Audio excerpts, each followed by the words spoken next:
going on, guys? Welcome back to the Game Time Discussions. I'm Emery Cuzzy. I'm sitting here with Cameron Selby, and we are going to be doing our first Mock the Mock of the year.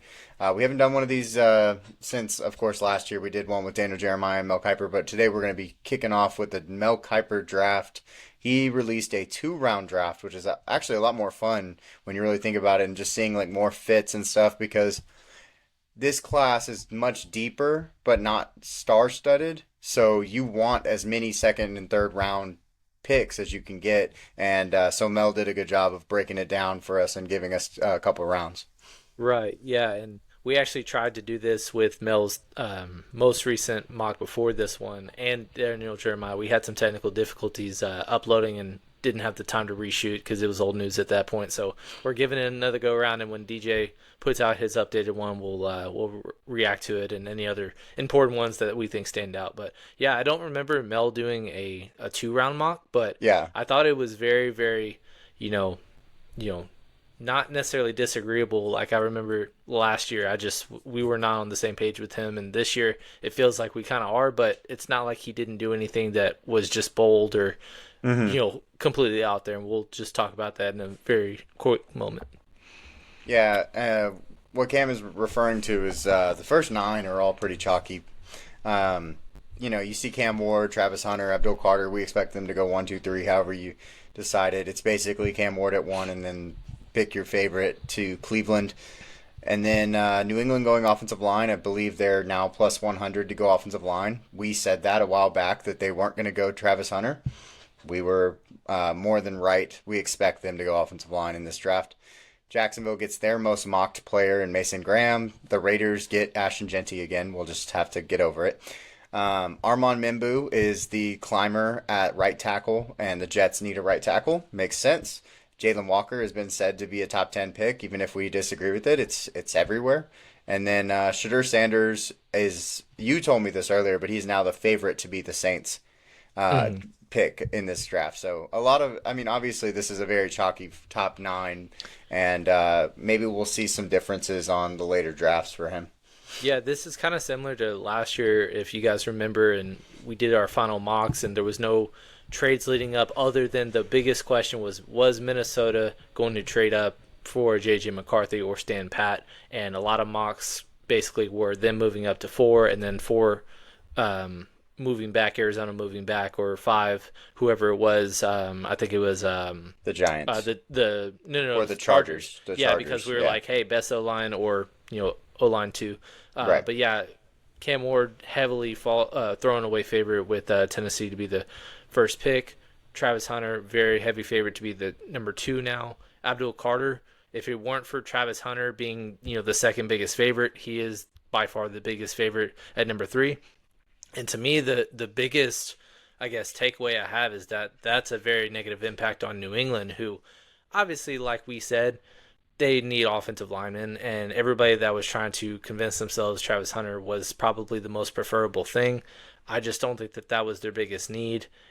The thing is, I don't know if there's any lineman worthy of the 4th pick, and I don't know if Abdul Carter or Travis Hunter don't fall to 4. There's not really anybody that anybody's going to trade up for. I will say Right. Jalen Walker, it sounded like there's some possible interest from New England in him as well. They do need defensive edges and pressures, but offensive line is a sore need, and there's a reason that Will Campbell is the favorite there as well. Yeah, and like you said, I think, you could see someone maybe moving up for Shadur, but I don't know that, like, obviously Shadur's falling for a reason. I don't know if you want to leave your draft stock to go get him. Mason Graham, because that both Jacksonville and the Raiders would probably be picking him if he got there, so you wouldn't be getting an opportunity. But it's like, there's just not a person that you're like, I have to have him. He's a blue chip player. The blue chip players are up there at 2 and 3. We have Mason Graham as a blue chip player, but I'm so sorry. Mason Graham is a blue chip player, but not right now. He's not seen as highly as I would expect him to. So that's another thing that is going on. I keep seeing. I think every single analyst has just decided that Ashton Genty's going to the Raiders, and he's not going to go there, and everybody's going to get that pick wrong, and it's going to be like, all right, now what? Because after that, it's not like it's a trickle-down effect, but I think that that's a pick that everybody's going to be wrong on, and I'm going to be pushing that we don't do that in our mock draft. Yeah, I definitely know that that's going to be something that you've been inkling for, is to not have that. You have this gut feeling that, Las Vegas is going to do something else. If they were to do something like a Jalen Walker, I don't think that that would necessarily make you happier. But No. that's the move that they would typically tend to have. They're notorious for doing in recent years. But Gene T, I was way early on this of him being a top 10 pick, and now it's vaulted to like everybody's placed him in at 6. I'm not necessarily convinced that that is going to be the for sure shoe in, Right. but he's probably the first player that if the Raiders do pass on him, and then the Jets, who, maybe Brees Hall's in trade rumors now, Mm-hmm. if they pass on him, all of a sudden eighth is there. I could see somebody like a Dallas moving up, or somebody else of that nature that we don't necessarily see. I'm just convinced in the draft placement that he will be in the top 10, but I'm Right. very open for interpretation on who will be selecting him.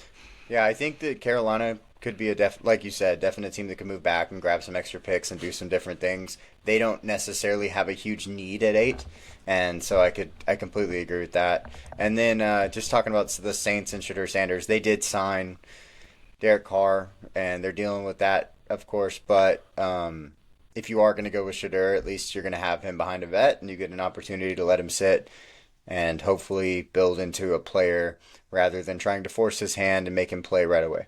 Yeah, So, I don't know if Shadir has accepted a draft invitation to be there present, at the location that they're being drafted at, but right.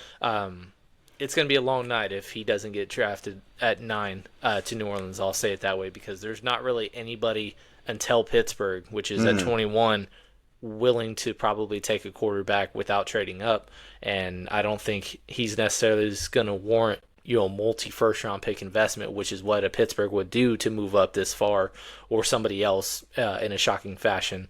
I've even seen like, hey, don't be surprised with like a Miami or Arizona doing like a Michael Penix move.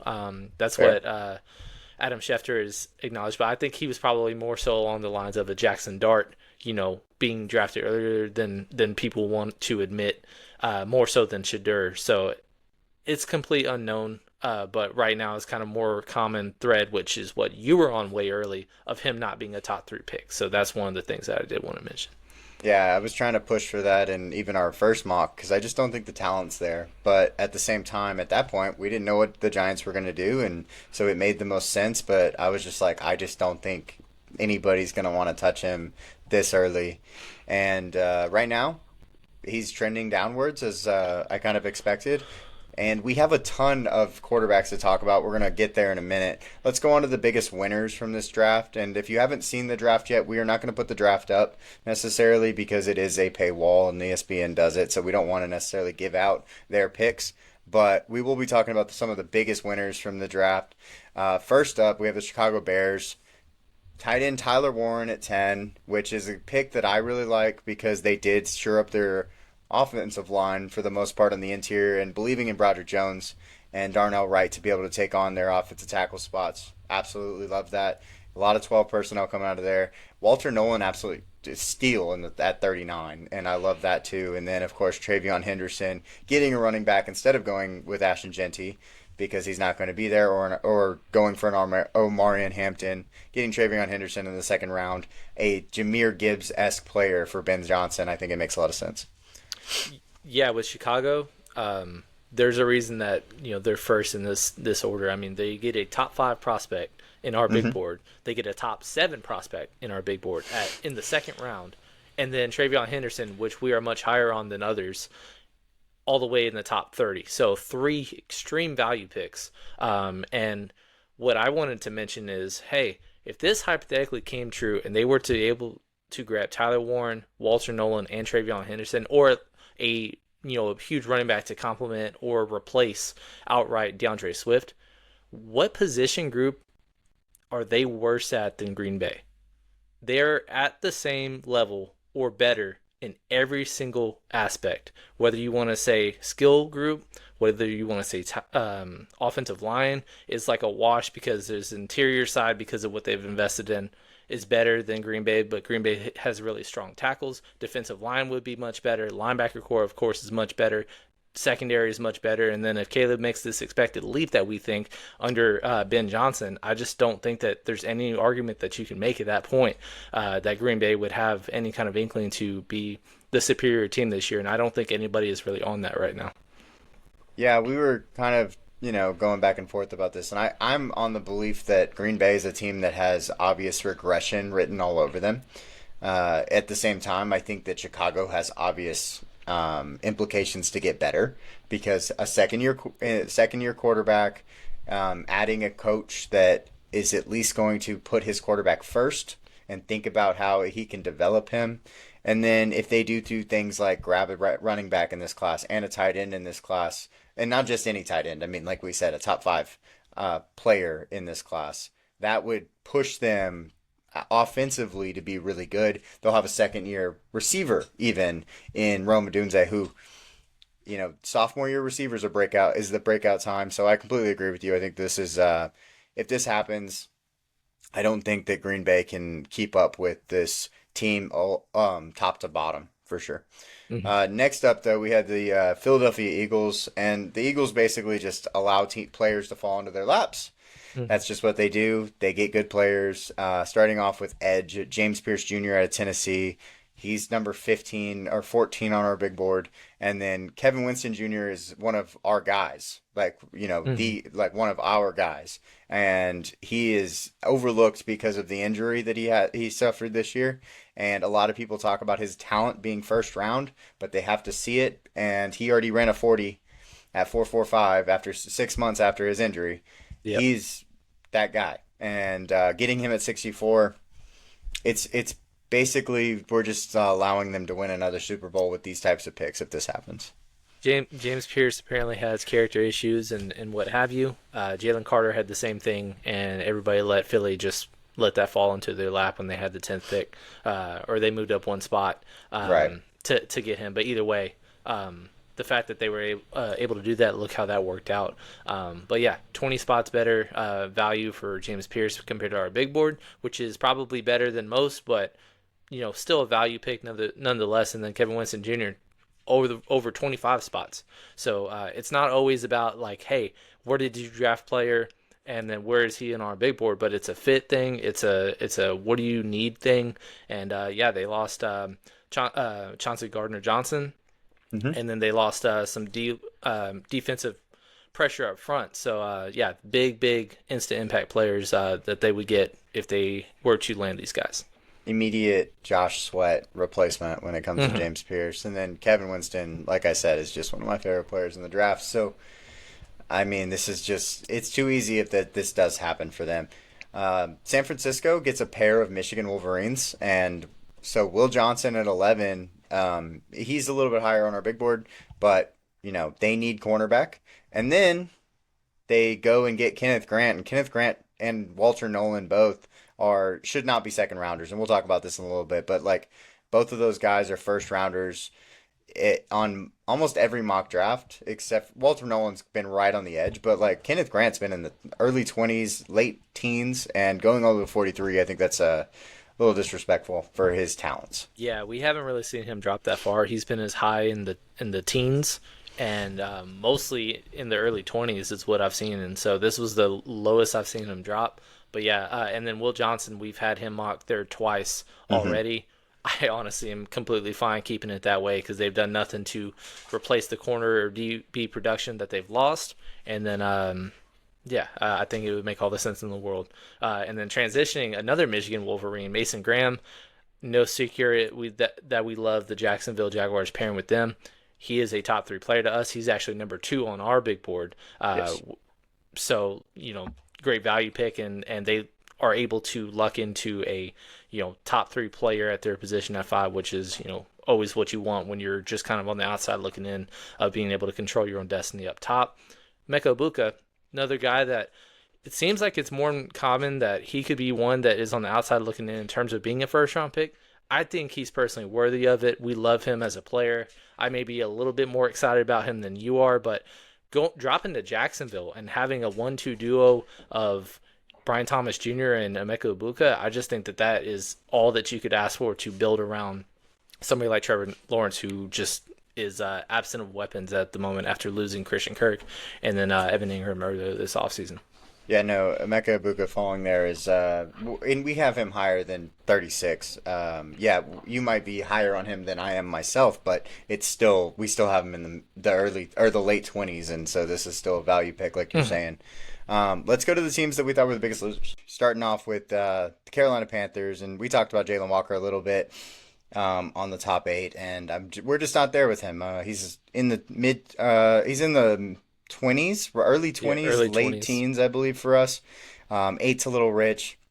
I just think there's better players to bet on, especially if he's just really short. He's kind of a tweener, so I'm just not as high on him. And then Isaiah Bond from Texas. I was really surprised to see him this high. I know that, a lot of people are putting him a little bit higher than we are, but he's not even our top 100 players. And so him being at 57's a little rich for my blood. Yeah, and with Jalen, if you look at other experts, I mean, they're saying that his floor is at 8 to Carolina, so it's not like it's going to be like a reach in their eyes, but it's just like he's a positionless guy that is just like, where do you put him? To me, I would much rather them invest to move up to a Abdul Carter, if that's even a move that is out there to make. I know you've thrown that on the board before, not all the way to 3 to the Giants, because at the time we didn't think that they would for sure be, at this point out on quarterback up top. But something like that, I think, would be much more preferable. I think it's that big of a gap between the two. And Isaiah Bond, like we said, we're not even. He's on the fringe or edge of being in the top 100. We haven't finalized it yet, but if he's on the edge and we're considering not even putting him there, and that's 4th round picks at that point, he should be taken, in the late second. And, a duo of Leggett and Bond just doesn't excite me whatsoever if you're trying to have Bryce Young make a leap. Yeah, for sure. And then Pittsburgh only has 1 pick. It is D lineman Derek Harmon, who we have voiced being lower on in general. A lot of people really like Derek Harmon. And it's just, we see him as a mid-second rounder, and a lot of people see him as a late first rounder. So this is a non-value pick in our opinion, and they only have 1 pick, so we can't get excited about this one, obviously. Yeah, with Pittsburgh, obviously they moved on from their second rounder for DK Metcalf in a trade, and then moving elsewhere in other directions as well. So only 1 pick to make, and it's just one that we're like, hey, a guy that we're much lower on than 2 other ones are going 20 picks earlier. Doesn't make a whole lot of sense. We have put the idea out there of Pittsburgh being a sneaky, just, hey, they're just gonna do the Steeler way and do an unexciting edge or defensive lineman that you probably haven't heard of, and it's going to work out for the long run. That's what they typically do. They always refurbish and replenish the front 7. So I don't mind the position. It's just the player in particular when other better ones in our eyes are on the board. Yeah, absolutely. We talked about Walter Nolan and Kenneth Grant. They're both higher on our board. And then the Cleveland Browns, Travis Hunter going at 2. Fine. Absolutely fine. We probably would rather go Abdul Carter there. But, I mean, it's really close at the top, and I understand. But taking Tyler Shuff at 33 when he's much lower on where we see him overall on our board, and Tyler Shuff's going to be 25 years old when he starts football. And I'm not saying that's a bad thing, because I know quarterbacks play till they get older, but how many quarterbacks pan out when they come out at 25? That's more of the question that I have, and it just doesn't happen that often. So I like some of his intangibles, but I don't like all of them. It wasn't like he was absolutely insanely productive, and he's been injured. So a lot of things I dislike that are going against him. So 33 just feels much too high for me. I'm not against the idea of investing in a rookie quarterback and it panning out, and that's a way to overcome a shitty cap situation. That we've seen Denver do that. New Orleans, it sounds like they might try to do that. But with Cleveland, I just don't like this pairing. I think Tyler, to reach his potential, this is the absolute worst spot to go. And on top of that, I just think it's way too far of a reach for me. It's just one of those things that Cleveland's in an unfortunate situation, and it's not like there's a whole lot of paths for us to walk away from this draft and we're just like, hey, they killed this draft. Mm-hmm. I agree. They do have the most draft value, I believe, out of everybody, so they could try to move up and get Jackson Dart. We'll talk about Jackson Dart here in a minute. So that could be an option, but with Tyler Shupp, I think that there's a big gap between obviously him and Jackson Dart. So we're just gonna, and you can watch the quarterback video and see Yeah, where he's at, but if Jackson Dart is available at 26, like he was in this mock, you should you try to don't push stay for at it. 33 when you have the most draft capital in the entire NFL going into this draft. Like you don't And stay at 33 and just take Tyler. It is such a big gap between the two. there's a cool part too is Minnesota has the worst draft capital and not even having At mid-round 24, picks right in at front of them. 24. So why not try to go ahead And and the get them? Rams don't even have a second rounder because of the Fisk trade last year when they moved up into the second or into the early second to take him, and so they don't have the flexibility. It's like Right. Jackson Dart, they'll take him if he's there, but we don't think he'll be there. Even if we do like the pairing, Cleveland, go get your guy if this is the direction that you want to do, and take him BPA, best player available, and then going quarterback with your second pick. Right, for sure.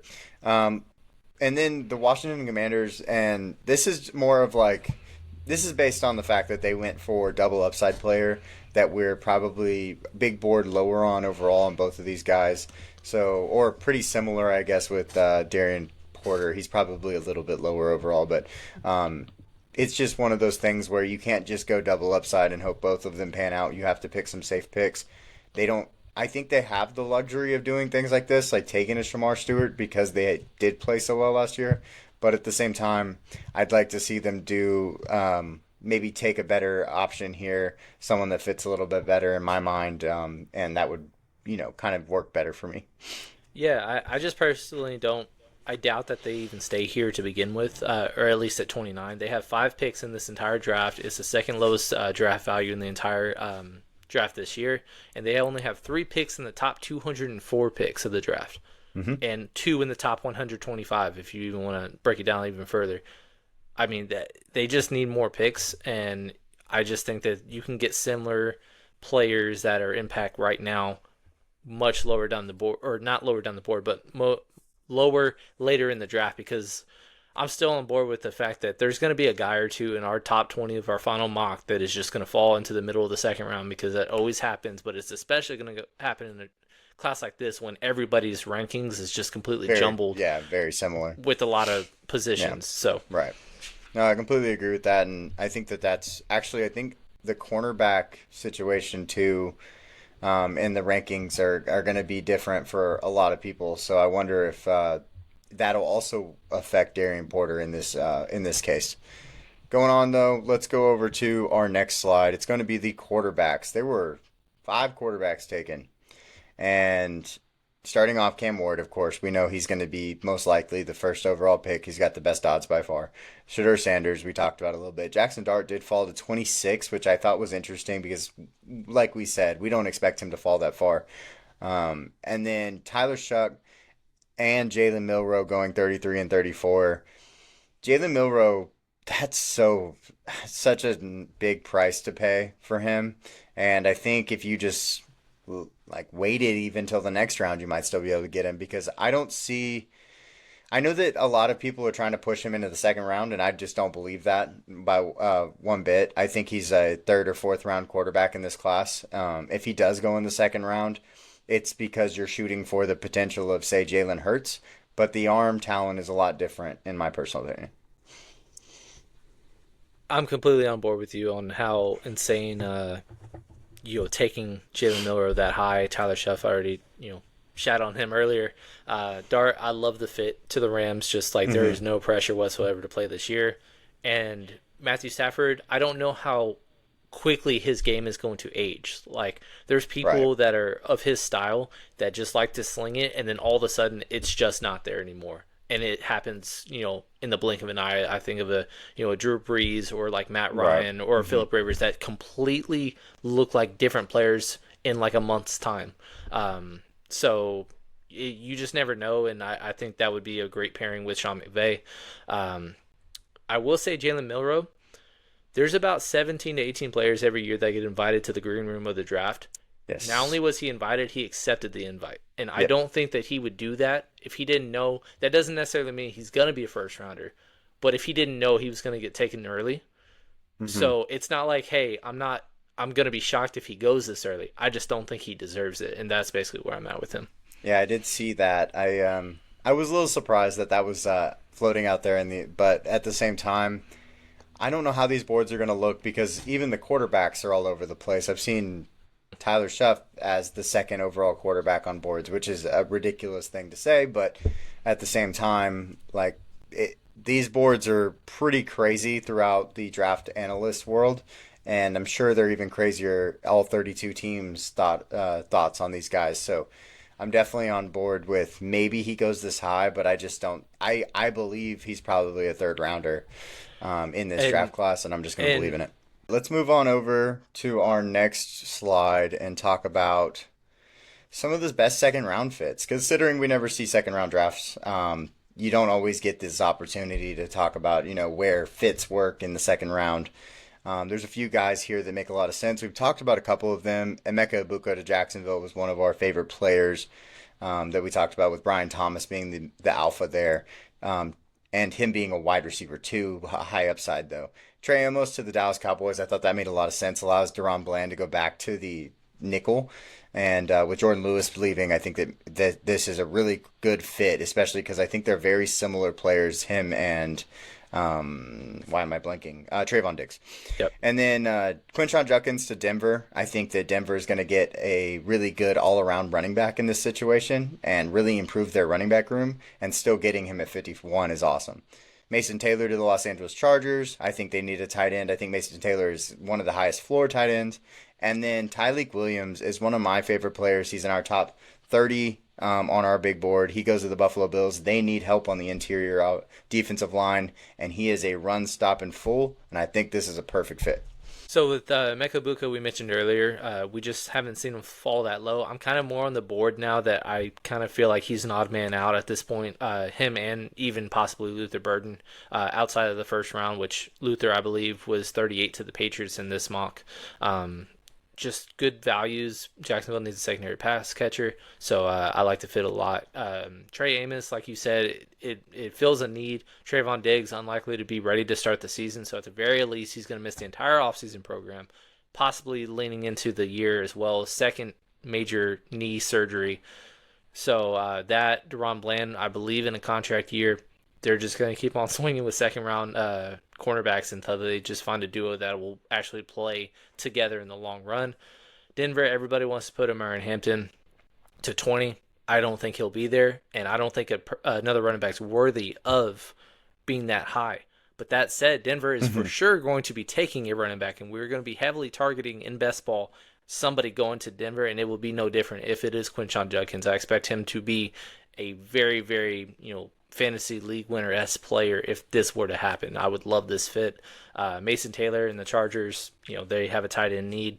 It makes all the sense in the world. You've talked time and time again how much you like him, and if he goes to the right system and fit, it'll work out in his favor. And then Tyleik, like you said, a great value pick for Buffalo. Yep, I think this is a pretty easy. I really like all these guys in these fits. I think that they all make a lot of sense, and bunch of different, no position the same. I thought that was cool. So let's go on and talk about just some other things that stood out. We don't want to be here all day, and we've had a little bit of technical difficulties, so maybe the faster the better, right? But just some things that stood out to us other than just the big things we just talked about. I thought it was cool to see there were 7 edges in the first, including, and then the 8th edge was Oluwafemi Oladejo to the Tennessee Titans at 35. That was a really, really interesting pick because I've seen him jump into top 100 boards. I've never seen him in the second round, so I thought that was cool. Yeah, and honestly, at this point with the edges after Abdul Carter, if you wanted to rank them and try to predict the correct order in which they will come off the board, that might be on the likelihood of like having a March Madness bracket could be perfect. That's how difficult it's going to be because the 12th edge could very well be the 3rd edge off the board. That's how kind of jumbled it is for everybody starting at 15. Hampton to Dallas, Mel's done this 3 times, and I've grown in love with it every single time. One thing I did want to ask you, if you're talking about a pairing, because everybody wants to put Dallas as skill player back-to-back first and second round, what pairing would you rather have amongst these two? Tetaroa in the first, plus Quinshon Judkins in the second, or Amarian Hampton, and hypothetically a Emeka Egbuka fall into them?